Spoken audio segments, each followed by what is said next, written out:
તમે આવી ગયા? હમણાં જ.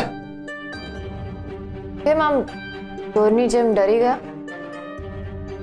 ના એ તો તું આમ એટલે તારો અચાનક અવાજ આવ્યો ને એટલે મને થયું કે કોણ આવ્યું.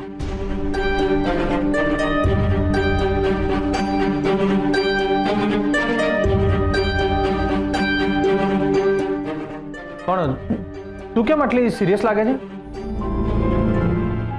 હા એટલે તારા અવાજ પરથી લાગે છે કે કંઈક થયું છે. શું થયું?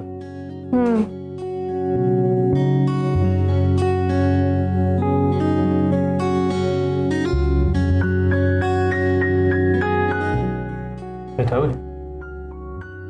હા, શું થયું?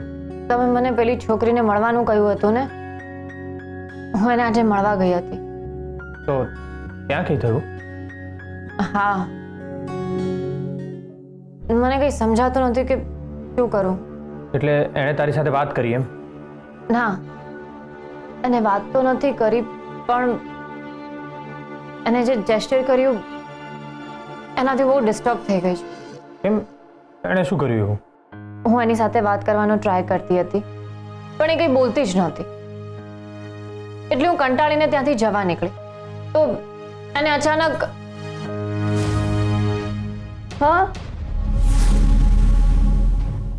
હા શું? તારે કંઈ બોલવું છે? બોલ ને. તારું નામ શું છે? હમણાં તો તારે કંઈ કહેવું હતું ને, કંઈ વાત કરવી છે ને, તો પછી બોલ. પાછી ચૂપ થઈ ગઈ. તારું નામ શું છે? શ્યામલી. શ્યામલી. તારું કોઈ સગું છે? વાહ વાહ.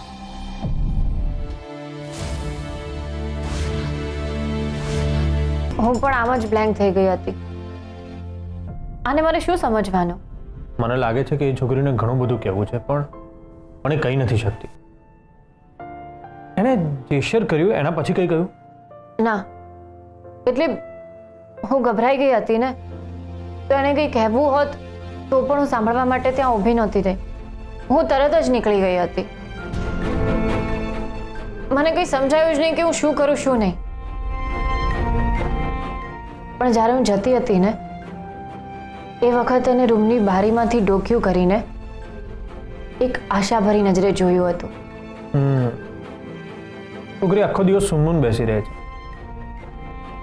એટલે એનો અર્થ એ છે કે એની સાથે જે થયું છે ને એના કારણે ટ્રોમામાં છે. મને પણ એમ જ લાગે છે. તો કિશોર સૌથી પહેલા તો એને ટ્રોમામાંથી બહાર લાવવી પડશે. પણ એ કેવી રીતે? એની સાથે વાત કરી. કહ્યું તો ખરી, એ કંઈ બોલતી જ નથી. આઈ નો કેસર, પણ તારે એને બોલતી કરવી પડશે અને એના માટે તારે કંઈક ટ્રીક વાપરવી પડશે. હું ટ્રાય કરીશ. કેસર, તારે પેશન્સ રાખવું પડશે કારણ કે જે લોકો ટ્રોમામાં હોય એ લોકો બહુ જલ્દી વાત નથી કરતા. કદાચ તને સફળતા ના પણ મળે. પણ હું હિંમત નહીં હારું ફૌજદાર. હું ગમે તે રીતે જાણીને રહીશ કે એ છોકરી સાથે શું થયું છે.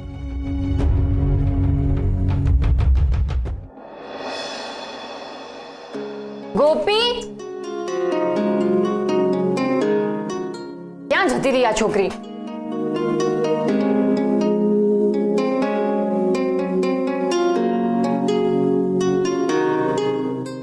હા ગોપી, ક્યાં જતી રહી તું? તું મમ્મીના ઘરે જતી રહી? તું કહીને તો જવું જોઈએ ને. આ તો સૂતી હતી તો જગાડવી જોઈએ ને. કઈ નહીં, મારે પેલી છોકરીને મળવા જવું હતું. બસ ગોપી, બહુ ચાંપલા બેડા ના કરીશ. હવે હું કોને લઈને જઉં? ના, હવે તું ક્યાં પાછી આવીશ?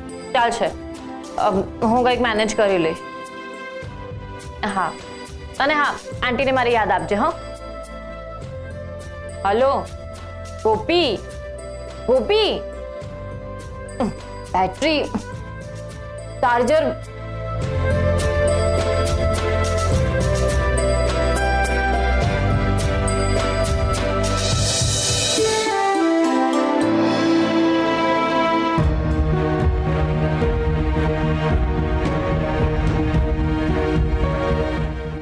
આ પેકેટ ફોજદાર કાલે અહીંયા કંઈક કરતા તો હતા, કદાચ એમણે જ મૂક્યું હશે.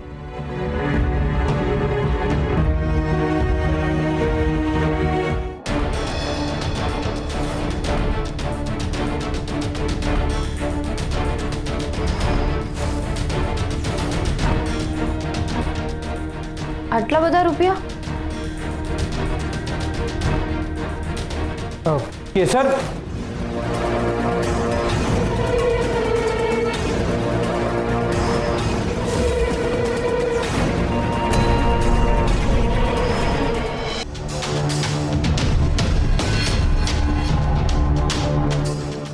ફોજદાર, આ શું છે? તમે કોઈની પાસેથી ઉધાર લીધા છે? ફોજદાર, બોલો ને. કેસર, મેં તને કહ્યું હતું ને કે તું કોઈ પણ વાત કહેવા માટે મારી ઉપર દબાણ નથી કરતી. એ તારી આદત મને બહુ ગમે છે. એટલે તમે આના વિશે પણ નહીં કહો. તમે તમારા મનનો ભાર હળવો કરશો તો મારા મનની ગુંગળામણ ઓછી થઈ જશે. ઉંમરની વાત છુપાવીને હું તમારી ગુનેગાર બની હતી. પરિસ્થિતિ માણસને ખોટું બોલવા માટે મજબૂર કરી દે છે, અથવા તો વાત છુપાવવી પડે છે. એ વાત તો મને અનુભવ છે, એટલે હું તમને કોઈ વાત કહેવા માટે દબાણ નહીં કરું. પણ 7 જન્મ સાથે રહેવાનું વચન લીધું હોય અને તમે એકલા જ દુઃખ ભોગવો અને હું સુખેથી રહું, એ પણ મને નહીં ગમે. સોરી કેસર, પણ જો મારે જેટલું સત્ય કહેવું હોય એટલું જ કહું તો ચાલશે? પ્લીઝ, તમે આવા દયામણા સ્વરે મારી સાથે વાત ના કરો. મારા ફોજદારના અવાજમાં રણકો તો હોવો જ જોઈએ. તમે મને કંઈ નહીં કહો તો પણ ચાલશે, પણ તમે આવું વર્તન ના કરો. હું તમને પરિસ્થિતિથી હારેલા નહીં જોઈ શકું.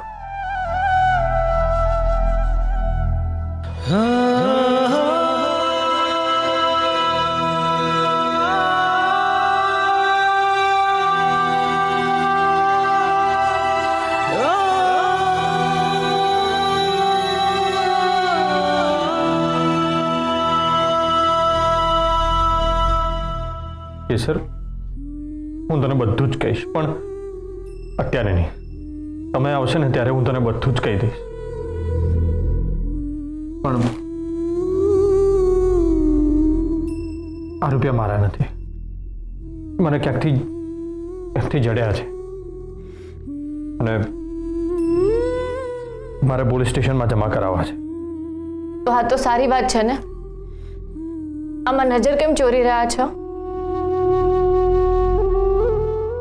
કેસર, તારી પર હુમલો થયો ત્યારે તારી સામે એવી પરિસ્થિતિ આવી કે તારે અર્ધ સત્ય કહેવું પડ્યું. એમ અત્યારે મારી પરિસ્થિતિ પણ એવી જ છે.